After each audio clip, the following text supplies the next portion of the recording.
இப்போ அமலாக்கத்துறை ரெய்டு வந்து நேரு அவர்களுடைய இல்லத்துல நடக்கிறத நம்ம பாக்குறோம். அது இல்லாம அவங்க ஒரு கடிதம் எழுதிருக்காங்க. என்னன்னா நேரு சார்ந்த துறைகள்ல பணி நியமனத்துல முறைகேடுகள் நடந்து பல லட்சம் கோடிகள் கொள்ளையடிக்கப்பட்டிருக்கு. அப்போ சிபிஐ அந்த வழக்கு எடுக்குது. சிபிஐ அந்த வழக்கு எடுத்து என்ன பண்ணுது அப்படின்னா ஆட்டோமேட்டிக்காக அது இடி என்ஃபோர்ஸ்மெண்ட் டைரக்டரேட்டுக்கு அந்த வழக்கு அனுப்பி இது ஏதோ பணம் சம்மந்தப்பட்ட கரப்ஷன் சம்மந்தப்பட்ட மணி லாண்டரிங் சம்மந்தப்பட்ட ஒரு கேஸாக இருக்குது, நீங்கள் இன்வெஸ்டிகேட் பண்ணுறீங்க அப்படி பண்ணுங்க அப்படின்னு சொன்ன உடனே இடி அப்போ அதை கையில் எடுக்குது. இடி அப்போ அதை கையில் எடுத்து ஆட்டோமேட்டிக்காக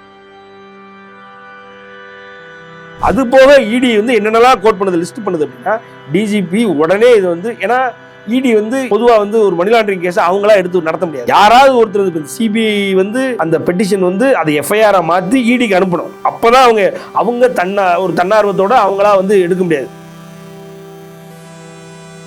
இப்போதைக்கு ஒரு அலிகேஷன் தான். தெரியாம நடக்கிறதுக்கான சாத்தியக்கூறு இருக்கா சார்? சரி, நீங்க சொல்றீங்க, உங்களுக்கு தெரிஞ்சா நீங்க தான் தரவுகளை கொடுக்கணும். என்கிட்ட தரவுகள் இல்லை. மத்திய அரசு தானே சார் குறை சொல்லுவாங்க. என்னன்னா அமலாக்கத்துறையை தன் கைப்பாவையாக பயன்படுத்தி மத்திய அரசு மாநில அரசை பழி வாங்குது. இது ஒண்ணு இல்ல, இந்த 2025 ரைடு அப்ப அந்த ரைடு திருச்சி அவருடைய ஆதரவாளர்கள் எல்லாம் கூட்டிட்டாங்க. வெளியில வரல அப்படின்னா நாங்க உள்ள வந்துருவோம் அப்படின்னு சொல்லி மிரட்டுறாங்க நேருடைய ஆதரவாளர். திமுக அமைச்சர்களின் மீதான அந்த ஊழல் வழக்குகள்ல ரொம்ப குறிப்பிடத்தக்கவர் செந்தில் பாலாஜி அவர்கள். நேரு வீட்டுல அமலாக்கத்துறை ரெய்டு இது போன்ற விஷயங்கள் அதிர்ச்சி ஏற்படுத்திட்டு இருக்க இன்னொரு சமயத்துல செந்தில் பாலாஜி குறித்த அந்த வழக்குகள்ல இன்னும் 60 நாட்கள்ல விரைந்து நடவடிக்கை எடுக்கணும், அதுல தீர்ப்பு வரப்போகுது அப்படின்னு சொல்லப்படுது. மேம் அதுதான் மேம், இப்போ எவ்வளவு தூரம் தள்ளி போட முடியுமோ தள்ளி போட்டு பார்த்தாங்க. கேட்டுங்களா, எனக்கு தெரிய இவ்வளவு குற்றச்சாட்டோட கிட்டத்தட்ட ஒரு வருஷம் அவரை மந்திரியா வச்சிருந்தாங்க. உங்களுக்கும் தெரியும், எனக்கு அவர் மேல பொது புத்தியே இன்னைக்கு ஒரு டிஸ்கஷனான ஒரு ஒப்பீனியன் வச்சிருக்காங்க. யாருக்குமே அவர் மேல ஒரு நல்ல அபிப்பிராயம். அமைச்சராக தொடர்ந்தார். அவர் ஜெயிலுக்குள்ள இருக்கும்போதே அமைச்சராக இருந்தார்ன்றத உண்மை. அந்த அளவுக்கு அவருக்கு அப்படி என்ன பவர் நம்ம யோசிக்கணும்ல. அந்த அளவுக்கு அவருக்கு என்ன ஒரு ஃபோர்ஸ் இருக்கு, அவர் பின்னாடி என்ன இருக்குன்னு யோசிக்கணும். அப்படிங்கும் பொழுது அதை ஆட்டோமேட்டிக்கா அதை பைஃபர்கேட் பண்ணி பாக்குறாங்க. பார்க்கும்போது அவர் பின்னாடி இவ்வளவு தவறுகள் இருக்கு அப்படின்றது சுட்டி காட்டும் பொழுது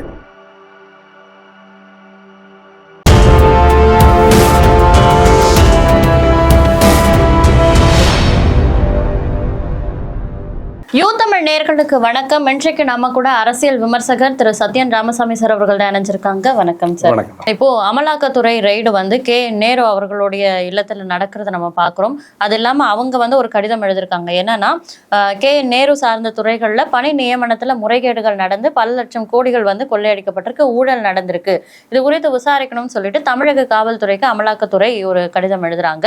இந்த கடிதம் வாயில நடக்க போறது என்ன, தமிழக அரசியல்ல இது எப்படி ஒரு தாக்கத்தை ஏற்படுத்தும் sir? It is dating back to 2021 ma'am. 2021 பார்த்தீங்க அப்படின்னா இந்தியன் ஓவர்சீஸ் பேங்க்ல இருந்து சிபிஐக்கு ஒரு சார்ஜ் ஷீட் மேம், ஒரு பெட்டிஷன் கொடுக்குறாங்க. அந்த பெட்டிஷன் பேரில் ஒரு சார்ஜ் ஷீட் ஃபைல் பண்ணுறாங்க சிபிஐ. அது என்ன அப்படின்னா ஒரு விண்ட் டர்பைன்ஸ் இப்போ இருக்கு இல்லைங்களா, காற்றாடி. ஸோ அந்த காற்றாடிகளுக்காக 30 கோடி லோன் அப்படின்னு சொல்லி ஒரு இந்தியன் ஓவர்சீஸ் பேங்க்லேருந்து ஒரு தனியார் நிறுவனத்துக்கு லோன் கொடுக்கப்பட்டிருக்கு. 30 கோடி கொடுத்துருக்காங்க. ஆனால் அதை ஒரு ரியல் எஸ்டேட் கம்பெனிக்கு டைவர்ஸ் பண்ணிட்டாங்க. அந்த ஃபண்ட்ஸை மடைமாற்றம் செஞ்சுருக்காங்க. அது என்னன்றதை நீங்கள் கண்டுபிடிச்சி இன்வெஸ்டிகேட் பண்ணி எங்களுக்கு சொல்லுங்கள் அப்படின்னு சொல்லி இந்தியன் ஓவர்சீஸ் தரப்புலேருந்து சிபிஐக்கு 2021 ஒரு பெட்டிஷன் போட்டு அது சார்ஜ் ஷீட் ஆகுது. இது எப்போ நடந்த டிரான்சாக்ஷன், இந்த 30 கோடி எப்போ நடந்த டிரான்சாக்ஷன், எப்போ இந்த 30 கோடி அந்த கம்பெனி பேருக்கு கொடுக்கப்படுதுன்னா 2013 30 கோடி கொடுத்துருக்காங்க. அதை கண்டுபிடிக்கிறாங்க 2021 கண்டுபிடிச்சி அந்த பணம் அந்த விண்ட் டர்பைன் கம்பெனிலேருந்து அந்த காற்றாலை உருவாக்க அந்த நிறுவனத்திலேருந்து வேற ஒரு ரியல் எஸ்டேட் கம்பெனிக்கு மாறி இருக்கு அப்படின்றத 2021 கண்டுபிடிச்சி 2021 ஃபைல் பண்ணுறாங்க. அப்போ சிபிஐ அந்த வழக்கு எடுக்குது. சிபிஐ அந்த வழக்கு எடுத்து என்ன பண்ணுது அப்படின்னா ஆட்டோமேட்டிக்காக அது இடி என்ஃபோர்ஸ்மெண்ட் டைரக்டரேட்டுக்கு அந்த வழக்கு அனுப்பி இது ஏதோ பணம் சம்மந்தப்பட்ட கரப்ஷன் சம்மந்தப்பட்ட மணி லாண்டரிங் சம்மந்தப்பட்ட ஒரு கேஸாக இருக்குது, நீங்கள் இன்வெஸ்டிகேட் பண்ணுறீங்க அப்படி பண்ணுங்க அப்படின்னு சொன்ன உடனே இடி அப்போ அதை கையில் எடுக்குது. இடி அப்போ அதை கையில் எடுத்து ஆட்டோமேட்டிக்காக யார் அந்த ரியல் எஸ்டேட் கம்பெனி, பணம் எங்கிருந்து எங்கு மடைமாற்றம் செய்யப்பட்டது, ஒரு விண்ட் டர்பைனுக்காக இவங்க கொடுக்குற லோன் எப்படி ஒரு ரியல் எஸ்டேட்டுக்கு போகுது அப்படின்னு சொல்லி ஆராய ஆரம்பிக்கும் பொழுது டிவிஹெச்னு ஒரு நிறுவனம் உள்ள வருது. அதாவது ட்ரூ வேல்யூ ஹோம்ஸ் அப்படின்னு சொல்லி திருச்சியை சார்ந்த அந்த நிறுவனம் வருது. அந்த நிறுவனத்தினுடைய தலைவர் யாருன்னா, பிரசிடென்ட் யாருன்னா KN ரவிச்சந்திரன் அவர்கள். அவர் யாருன்னா KN நேருனுடைய தம்பி. ஸோ KN ரவிச்சந்திரனுடைய அந்த நிறுவனத்துக்கு இந்த 30 கோடி போகுது அப்படின்னு சொல்லி ஒரு தகவல் வருது. அந்த தகவலின் அடிப்படையில் 2025 ஏப்ரல் 7ஆம் தேதி ஒரு ஒரு ஒரு திருச்சி தழுவிய ஒரு ரைடு நடக்குது. அதில் KN நேருடைய தம்பி காலஞ்சென்ற KN ராமஜெயம், அதே மாதிரி KN நேருடைய தம்பி இந்த ட்ரூ வேல்யூ ஹோம்ஸினுடைய தலைவர் KN ரவிச்சந்திரன், இன்னொரு தம்பி KN மணிவண்ணன், இந்த 4 பேர் வீட்லையும் வந்து ரைடு நடக்குது. அதில் ஒரு ட்ரூ வேல்யூ ஹோம்ஸில் தான் KN மணிவண்ணனுடைய வீடும் இருக்குது. ஸோ அவங்க எல்லார் வீட்லையும் ரைடு போகுது. அந்த ரைடு போய் என்ன ஆகுது அப்படின்னா நிறைய தரவுகள் கிடைக்குது. அந்த டாக்குமெண்ட்ஸ்லாம் கலெக்ட் பண்ணுறாங்க. கலெக்ட் பண்ணி அதுக்கப்புறம் ஹைகோர்ட் ஒரு அமர்வில் இந்த வழக்கு வாதாடப்படும் பொழுது ஹைகோர்ட் என்ன பண்ணுது, அந்த ECIRனு ஒரு ரிப்போர்ட் இருக்கும் மேம். அந்த ECIRன்ற ரிப்போர்ட் தான் வந்து என்ஃபோர்ஸ்மெண்ட் டைரக்டரேட் ஒரு இன்வெஸ்டிகேஷன் முடிச்சதுக்கப்புறம் அந்த ரிப்போர்ட்டை தான் வந்து தாக்கல் பண்ணும். அந்த ரிப்போர்ட்டை வந்து குவாஷ் பண்ணிருச்சு. இல்லை செல்லாது, இதில் எந்த ஒரு பப்ளிக் அஃபிஷியல்ஸும் இல்லை, இந்த பணம் அங்கிருந்து இங்கே மனைமாற்றம் செய்யப்பட்டதே கிடையாது, இது இவர்களுக்கான இவங்க ரெவன்யூவில் இவங்களுக்கு வந்த வருமானம், அது வேற வருமானம், இந்த கேஸுக்கும் வந்து KN ரவிச்சந்திரனுக்குமோ அப்படிலாம் TVHக்கோ எந்த சம்பந்தமும் இல்லைன்னு குவாஷ் ஆயிருது. முடிஞ்சிருச்சு, அந்த கேஸ் முடிஞ்சிருச்சு. இப்போ அந்த ரைடு பண்றாங்க இல்லையா, அந்த ரைடு பண்ணும்பொழுது பல தரவுகள் கிடைக்குது. அதுல ஒரு தரவு வந்து மாட்டி இன்னைக்கு KN நேரு மறுபடியும் அந்த EDயோடைய வளையத்தில் வந்துட்டார். என்னன்னா, அந்த ரைடு பண்ணும்போது கிடைச்ச ஒரு டாக்குமெண்ட் அது எதை கோட் பண்ணுது அப்படின்னா, ஏறக்குறைய இந்த 2024 ஆகஸ்ட் மாதம் 2538 பேருக்கு பணி நியமன ஆணைகள் வழங்கியிருக்காரு. யார்? ஸ்டாலின் அவர்கள் ஒரு பொது மேடையில் வழங்கியிருக்கிறார். அப்போ அந்த 2538 பணி நியமன ஆணைகள் எதுல பார்த்தீங்க அப்படின்னா, இந்த முனிசிபல் அட்மினிஸ்ட்ரேஷன் வாட்டர் சப்ளை டிபார்ட்மெண்ட்டில், இந்த முனிசிபல் அட்மினிஸ்ட்ரேஷன் வாட்டர் சப்ளை டிபார்ட்மெண்ட்டுடைய அமைச்சர் யாருன்னா KN நேரு. ஸோ இதில் ஏறக்குறைய இந்த 2538 பணி நியமனத்தில் 150 பணி நியமனங்களுக்கு மேலே இப்போ அதை கோட் பண்ணுறாங்க. யார்? ED கோட் பண்ணுறாங்க. DGP ஆஃபீஸுக்கு ஒரு லெட்டர் அனுப்புகிறாங்க. அந்த லெட்டரில் ED கோட் பண்ணியிருக்காங்க 150 கேண்டிடேட்ஸ்க்கு மேலே கம்ப்ளீட்டாக 25-30 லட்சம் வாங்கிட்டு தான் அந்த பணி நியமனத்தை கொடுத்துருக்குறாங்க. அது போக ED வந்து என்னென்னலாம் கோட் பண்ணுது, லிஸ்ட் பண்ணுது அப்படின்னா, DGP உடனே இது வந்து, ஏன்னா ED வந்து பொதுவாக வந்து ஒரு மணி லாண்டரிங் கேஸை அவங்களா எடுத்து நடத்த முடியாது மேம்.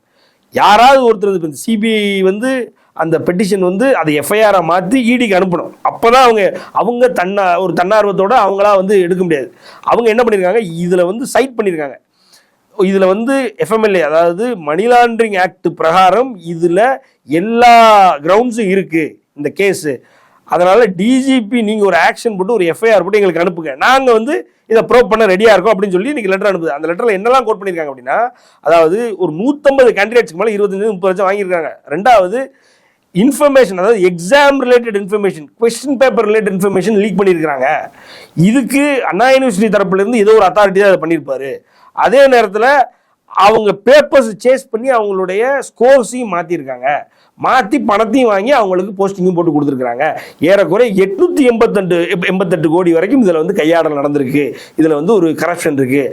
அது இல்லாமல் அந்த 25-30 லட்சம் வந்து ஏறக்குறைய ஹவாலா முறையில் கேஷாக வாங்கி ஹவாலா முறையில் அக்கௌண்ட்ஸ்க்கு வந்திருக்கு.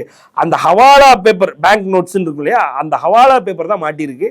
அதை வச்சு ஸோ இது வந்து கம்ப்ளீட்டாக corruption, money laundering and as well as வந்து இது வந்து கம்ப்ளீட்டாக பேங்க் ஃப்ராடும் இதில் இன்வால்வ் ஆயிருக்கு. அப்படின்றதுனால இதை மொத்தமாக நீங்கள் ஒரு இன்வெஸ்டிகேஷனை ஸ்டார்ட் பண்ணி ஒரு FIR போட்டு நீங்களும் கிரிமினல் இன்வெஸ்டிகேஷனை ஸ்டார்ட் பண்ணுங்க, நானும் பண்ணுறேன், எனக்கும் நீங்கள் அனுப்பிட்டீங்க, ஒரு காப்பி அனுப்பிட்டீங்கன்னா நானும் பண்ணுறேன்னு ED ஒன்று அனுப்பியிருக்கு. இதில் என்ன பியூட்டினா, இது எதுவுமே ஸ்டாலின் அவர்களுக்கு தெரியாமல் நடந்திருக்கு. அதுதான் இதில் பியூட்டியே. KN நேரு அவர்களோட தலைமையில் நடந்திருக்குதா இப்போதைக்கு ஒரு அலிகேஷன் தான். தெரியாம நடக்கிறதுக்கான சாத்தியக்கூறு இருக்கா சார்? சரி, நீங்க சொல்றீங்க உங்களுக்கு தெரிஞ்சா நீங்க தான் தரவுகளை கொடுக்கணும், என்கிட்ட தரவுகள் இல்லை, இப்படி எல்லாருமே இன்னைக்கு நம்புறது தான். நீங்க எப்படி உங்களுக்கு தன்னிச்சே உங்களுக்கு தோணுதா இல்லையா? அதுதான் இன்னைக்கு CM, இன்னைக்கு பொம்மை முதல்வர் அப்படின்னு எடப்பாடியார் சொல்றது உண்மைதான் போல இருக்கு. எத்தனை பிரச்சனைகள், நீங்க ஒன்றும் இல்லை, நீங்க பொன்முடி அவர்கள் இதே சாண்ட் மைனிங்ல அவரும் வந்து ED வளையத்துக்குள்ள போனாரு. அவரும் இன்னைக்கு கிட்டத்தட்ட அமைச்சர் பதவியிலேருந்து இன்னைக்கு வெளியில இருக்கிறார். அதே மாதிரி நீங்க அதிமுக காலகட்டத்தில் நடந்த அந்த பஸ் பிரச்சனையில இந்த திமுக கொடுத்த வழக்கின் பேர்ல EDயினுடைய வளையத்துல மாட்டி தான் இன்னைக்கு செந்தில் பாலாஜி அவர்கள் இன்னைக்கு ஏறக்குறைய வெளியில இருக்கிறார். அது இல்லாம அவர்கிட்ட தனியா இன்கம் டாக்ஸ் ப்ரோப் வேற போயிட்டு இருக்கு. பெரியசாமி அவர்கள் வந்து அவரும் EDயினுடைய வளையத்துல தான் இருக்காரு. மதிவேந்தனும் வந்து EDயினுடைய வளையத்துக்குள்ளதான் போனார். இப்படி துரைமுருகன் அவர்களும் EDயினுடைய வளையத்துல தான் இருக்கு. எல்லாருமே என்ஃபோர்ஸ்மெண்ட் டைரக்டரேட்ல ஏதோ ஒரு பணம் சம்பந்தப்பட்ட கையாடலோ கரப்ஷனோ மணி லாண்டரி ஏதோ ஒன்று பண்ணியிருக்காங்க அப்படின்னா இவங்க சொத்தை சேர்க்கறத என்ன மேம் பண்றாங்க? ஒண்ணுமே புரியல. ஒரு சாமானியனாக ஒரு மக்கள் ஒருவனாக எனக்கே மத்திய அரசு தானே சார் குறை சொல்லுவாங்க. என்னன்னா அமலாக்கத்துறையை தன் கைப்பாவையாக பயன்படுத்தி மத்திய அரசு மாநில அரசை பழி வாங்குது. இது ஒண்ணு இல்ல, இந்த 2025 இந்த ரைடு அப்ப இந்த ரைடு திருச்சி அவருடைய ஆதரவாளர்கள்லாம் கூட்டிட்டாங்க. வெளியில வரல அப்படின்னா நாங்க உள்ள வந்துருவோம் அப்படின்னு சொல்லி மிரட்டுறாங்க. KN நேருடைய ஆதரவாளர் KN நேரு வெளியில வந்து இல்ல இது சாதாரணதான், நீங்க வெளியில போங்கன்னு சொல்லிட்டாப்ல. லா மினிஸ்டர் சட்டத்துறை மினிஸ்டர் ரகுபதி அவர்கள், NR இளங்கோ ராஜ்யசபா MP இருக்கார் இல்லையா, திமுக சட்ட பிரிவினுடைய தலைவர், அவங்க எல்லாம் சொன்னது என்னன்னா, எப்படி வந்து இன்னைக்கு வந்து இவரு தெலுங்குதேசம் கட்சி வந்து எப்படி இன்னைக்கு விலை போனதோ பாஜகவுக்கு, அதே மாதிரி எப்படி வந்து இன்னைக்கு நிதிஷ்குமாரனுடைய கட்சி விலை போனதோ அதே மாதிரி இன்னைக்கு ஈடியும் வந்து விலை போயிருச்சு.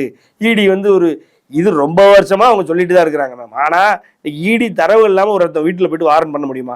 வாரண்ட் அப்படின்னு தப்பாது பண்ணாங்க, நீங்க திருப்பி கேஸ் கொடுக்க வேண்டியதானே, நீங்க ஃபைட் பண்ண வேண்டியதானே, நீங்க மாநகராட்சி வழக்கு போட வேண்டியதானே, நீங்க டெஃபமேஷன் போட்டு வாங்குங்க. ஈடி வந்து தரவுகள் இல்லாம பண்ணாது மேம். இது ஏதோ ஒரு வகையில இவங்க எல்லாரும் இன்வால்வ் ஆயிருக்காங்கன்றது உண்மை. அப்போ அந்த உண்மை இன்னைக்கு மக்களுக்கு தெரிய வருது. ஆட்டோமேட்டிக்கா திமுகவினுடைய அமைச்சர்கள் எல்லாரும் மேலேயும் ஒரு அதிருப்தி இருக்கு. அந்த அதிருப்தியினுடைய வெளிப்பாடு 2026 எடப்பாடியார் CM ஆக போறதுல எந்த மாற்று கருத்தும் இல்லை. ஆனா இன்னைக்கு KN நேரு அவர்கள் ஏறக்குறைய 800 கோடிக்கு மேல ஸ்கேம்ல மாட்டியிருக்காருன்றது உண்மை. அது அவர் பண்ணாரா பண்ணலையான்றதெல்லாம் இனிமேல் வந்து இன்வெஸ்டிகேஷன் முடிஞ்சு இன்னைக்கு வந்து கோர்ட்டு ஜட்ஜு தீர்ப்பு சொல்ல போறாரு. ஆனா இன்னைக்கு மக்கள் தீர்ப்புன்னு தான் மகேஷன் தீர்ப்பு, உங்களுக்கும் தெரியும் எனக்கும் தெரியும். ஸோ அதனால வந்து இன்னைக்கு ஏறக்குறைய எடப்பாடியாரோட வெற்றி நாளுக்கு நாள் சாத்தியம் உறுதி ஆகிக்கிட்டே இருக்கு. அதுல எந்த மாற்றுக்கிறது. இன்னைக்கு ஐயா பெருமானாருடைய பிறந்த நாள்ல அவர் சொல்ற ஒரு கோட்டு, அந்த கோட்டு பாத்தீங்கன்னா ப்ராப்பரா யாருக்கு புரிஞ்சோ இல்லை எடப்பாடியாருக்கு புரிஞ்சு அவர் சொல்லுவார். அவருடைய பேச்சு இன்னைக்கு கூட இருக்கு, head can administrate, shoulder can fight. ஆனா ஒரு ஹெட் ஷோல்டர் சேர்ந்து தான் ரூல் அ கண்ட்ரி அப்படிம்பாரு. ஆக இன்னைக்கு படைபலத்தினோடையும் இன்னைக்கு அதாவது அவருடைய என்ன சொல்றது புத்தி கூர்மையிலும் இன்னைக்கு எடப்பாடியார் வந்து இன்னைக்கு போட்டியில CM கேண்டிடேச்சர் போட்டியில முதல் இடத்துல இருக்கார். ஸோ அவர் தான் வந்து ஆப்டான கேண்டிடேட். அவர் CM ஆகிட்டு போயிட்டே இருப்பார். திமுக அமைச்சர்களின் மீதான அந்த ஊழல் வழக்குகள்ல ரொம்ப குறிப்பிடத்தக்கவர் செந்தில் பாலாஜி அவர்கள். KN நேரு வீட்டுல அமலாக்கத்துறை ரெய்டு இது போன்ற விஷயங்கள் வந்து அதிர்ச்சி ஏற்படுத்திட்டு இருக்க இன்னொரு சமயத்துல செந்தில் பாலாஜி குறித்த அந்த வழக்குகள்ல இன்னும் 60 நாட்கள்ல விரைந்து நடவடிக்கை எடுக்கணும், அதுல தீர்ப்பு வரப்போகுது அப்படின்னு சொல்லப்படுது. ஒருவேளை அந்த தீர்ப்பு செந்தில் பாலாஜி அவர்களுக்கு எதிராக வந்தால் அவர் அடுத்து வரும் இந்த எலெக்ஷன்ல போட்டியிடுறதுக்கான தகுதியை இழப்பாரு, அவர் அமைச்சரா நீடிக்க முடியாது, கைது செய்யப்படுவார் என்ற தகவல்களும் வந்துட்டு இருக்கே சார். மேம் அதுதான் மேம், இப்போ எவ்வளவு தூரம் தள்ளிப்பட முடியுமோ தள்ளி போட்டு பார்த்தாங்க மேம். ரைட்டுங்களா? எனக்கு தெரிய இவ்வளவு குற்றச்சாட்டோட கிட்டத்தட்ட 1 வருஷம் அவரை மந்திரியா வச்சிருந்தாங்க. உங்களுக்கும் தெரியும் எனக்கும் தெரியும். அவர் மேல பொது புத்தியே இன்னைக்கு ஒரு டிஸ்கஷனான ஒரு ஒப்பீனியன் வச்சிருக்காங்க. யாருக்குமே அவர் மேல ஒரு நல்ல அபிப்பிராயம் இல்லை. நான் சொல்றது அரசியல் அரங்கத்தில் மட்டும் இல்லை, பொதுமக்களுக்கு மத்தியிலே நான் சொல்றேன். அது போக பார்த்தீங்கன்னா நீங்க பாட்டுக்கு ஒரு கட்சியில இருந்துட்டு அந்த கட்சியை வச்சு நீங்க நல்லா வாழ்ந்து இன்னைக்கு நல்லா ஆண்டு அனுபவிச்சுட்டு இன்னைக்கு இன்னொரு கட்சி வந்து அந்த கட்சியை நீங்க தூர்றது வந்து எல்லாருக்கும் பிடிக்காது, பொதுமக்களுக்கே பிடிக்காது. அதெல்லாம் நடக்குது. அது இல்லாம அதிமுக ஆட்சியில் இருக்கும்போது திமுக கேஸ் போட்டுதான் அதெல்லாம் மாட்டியிருக்காரு. ஆனா இன்னைக்கு திமுக அமைச்சரா அவர் பாட்டுக்கு 1 வருஷம் ஒன்றும் போர்ட்ஃபோலியோ இல்லாம அவர் அமைச்சரா வச்சிருக்காங்கன்னா அதெல்லாம் தப்பா இல்லையா? அது திமுக நீயே குற்றஞ்சாட்ட ஒருத்தர் நீயே அமைச்சரா வச்சா இப்படி உன் கேஸ் தான் நடந்துகிட்டு இருக்கு. இது ஒரு சாதாரண ஒரு 10 வயசு பையனுக்கு தெரியக்கூடிய ஒரு லாஜிக்கு. அப்ப அந்த லாஜிக்கையும் மீறி நான் இருக்கலாம் அப்படின்னா அப்படிப்பட்ட ஒரு அமைச்சர் வந்து நோட் பண்ணப்படுவாரா இல்லையா? அது எல்லா நீங்க எல்லாம் கேட்கறதுக்கு முன்னாடி நீதிமன்றம் கேட்டாங்க, நீதிமன்றத்தையும் அவங்க மதிக்கல. அதெல்லாம் உண்மை. நீதிபதிகள் பேசியும் இதை பத்தி டிஸ்கஸ் பண்ணியும் கூட அவர் வந்து அமைச்சராக தொடர்ந்தார். அவர் ஜெயிலுக்குள்ள இருக்கும்போதே அமைச்சராக இருந்தார்ன்றத உண்மை. அந்த அளவுக்கு அவருக்கு அப்படி என்ன பவர் நம்ம யோசிக்கணும்ல, அந்த அளவுக்கு அவருக்கு என்ன ஒரு ஃபோர்ஸ் இருக்கு, அவர் பின்னாடி என்ன இருக்குன்னு யோசிக்கணும். அப்படிங்கும் பொழுது அதை ஆட்டோமேட்டிக்கா அதை வந்து பைஃபர்கேட் பண்ணி பாக்குறாங்க. பார்க்கும்போது அவர் பின்னாடி இவ்வளவு தவறுகள் இருக்கு அப்படின்றது சுட்டி காட்டும் பொழுது அதை எந்த வகையில துரிதப்படுத்தணுமோ எல்லாருமே சேர்ந்து துரிதப்படுத்தணும். நீங்களும் நினைப்பேன், நானும் நினைப்பேன். என்ன இந்த மனுஷன் ரொம்ப தப்பா இருக்கு அப்படின்னு நினைக்கும் பொழுது அவர் ஃபைல் எடு பார்ப்போம் அப்படின்னு சொல்லி அரசு நினைக்குதா, அரசு நினைக்கல, அரசு அதை வந்து துரிதப்படுத்தல. அப்படிங்கும் பொழுது ஆட்டோமேட்டிக்கா ஒவ்வொரு என்ன சொல்றது ஜட்ஜ்மெண்ட் கொடுக்கக்கூடிய இடத்துல இருக்கிற ஜட்ஜு ஆட்டோமேட்டிக்கா அவனுக்கு தோணும்ல, ஏன்னா நீதி தான் நிலைநாட்டுறோம். ஒருத்தன் தப்பா இருக்கிறான்றது பொதுமக்களுக்கே தெரியும் பொழுது இப்ப நம்ம என்னென்ன எடுத்து பார்ப்போன்ற அந்த துரிதப்படுத்தல் வந்து இயற்கையாவே வருது மேம். அப்ப அவருக்குன்ற ஒரு முடிவு இருந்துன்னா இப்போ எடுத்துக்காட்டுக்கு இந்த மணச்சநல்லூர் MLA உடைய தனலட்சுமி ஸ்ரீனிவாசன் அவருடைய கேஸ் வந்து அவரே வந்து பொது இடத்துல வந்து இன்னைக்கு கிட்னிகளை நான் வந்து வித்தேன் உண்மைதான் அப்படின்றாரு. ஆனா அதை பத்தியான என்ன சொல்றது ஏதாவது நடந்துகிட்டு இருக்கா, அதை பத்தியான டிஸ்கஷன், அதை பத்தி ஏதாவது ஒரு பேச்சுவார்த்தை எதுவும் நடந்துகிட்டு இருக்கானா இல்ல. காலம் தாழ்த்துறதுக்கு எவ்வளவு வழி இருக்கோ அதெல்லாம் பண்ணிக்கிட்டு இருக்காங்க. இந்த கிட்னி திருட்டுன்னு கூட சொல்லாதீங்க, கிட்னி முறைகேடு, அதான் காலம் தாழ்த்துறதுக்கு எவ்வளவு வழி இருக்கோ அதெல்லாம் பண்ணிக்கிட்டு இருக்காங்க. ஸோ அதனால இதையும் காலம் தாழ்த்துறதுக்கு எவ்வளவு வழி இருக்கோ பார்ப்பாங்க. ஆனா எலெக்ஷனுக்கு முன்னாடி வந்துருச்சு நீங்கள் சொன்ன மாதிரி அவர் கைதாவார் இன்னும் பட்சத்தில் வந்து திமுகவுக்கு அது ஒரு மிகப்பெரிய அடியாக இருக்கும். திமுகவை சார்ந்த அமைச்சர்கள், எம்எல்ஏக்கள் பல பிரச்சனைகள் இருக்காங்க. இது எதுக்குமே முடிவுன்றது எலெக்ஷனுக்கு முன்னாடி வந்துருச்சுன்னா அது திமுக ஆட்சி, ஏற்கனவே கலைய இருக்கிற ஆட்சி வந்து ஈஸியாக கலையிறதுக்கான வாய்ப்புகள் நிறைய. தமிழக அரசியல் கால நிலவரம் குறித்த பல தகவல்களை நேரம் ஒதுக்கி பகிர்ந்துகிட்டதுக்கு ரொம்ப நன்றி சார்.